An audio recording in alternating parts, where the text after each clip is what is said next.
மகிமைப்படுத்தும் வாழ்க்கை மகிமைப்படுத்தப்படும். நம்முடைய நல்ல செயல்களால் நம்மை படைத்த படைப்பாளியான இறைவனை மகிமைப்படுத்தும் போது நமது வாழ்க்கையும் அர்த்தமுள்ளதாய் அவரது ஆசிர்வாதங்களால் நிறைந்ததாய் ஆகிறது.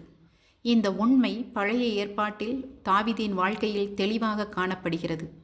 தந்தைக்கு கீழ்ப்படிய அறிவுறுத்தும் இறைவனின் கட்டளைக்கு பணிந்து தன் தந்தையின் ஆடுகளை மேய்க்கும் பொறுப்பை உண்மையுடனும் தாழ்மையுடனும் நிறைவேற்றியதன் மூலம் ஆடு மேய்த்து கொண்டிருந்த தாவீதை இறைவன் இஸ்ரவேலின் அரசனாக தேர்ந்தெடுத்து மகிமைப்படுத்தினார்.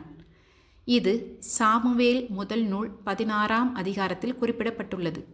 அதேபோல் புனித யோவான் நற்செய்தி 9ஆம் அதிகாரத்தில் பிறப்பிலிருந்தே குருடனாக இருந்த ஒருவரை இயேசு குணமாக்கியது கொடுக்கப்பட்டுள்ளது.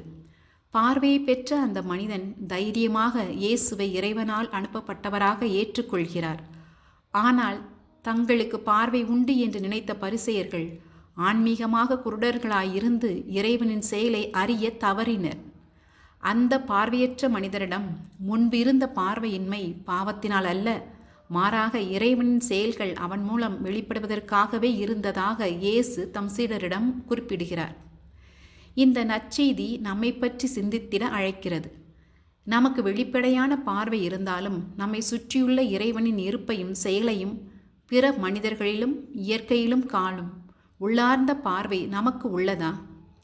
நாம் பிறரிடம் அன்பாக பேசுவதன் மூலம், உதவி தேவைப்படுவோருக்கு உதவுவதன் மூலம், நம்மை துன்புறுத்துவோரை மன்னிப்பதன் மூலம், நம் கடமைகளை உண்மையுடன் செய்வதன் மூலம், எல்லா சூழ்நிலைகளிலும் இறைவனுக்கு நன்றி கூறுவதன் மூலம் அன்றாட வாழ்க்கையின் எளிய செயல்களால் இறைவனை மைமைப்படுத்தலாம்.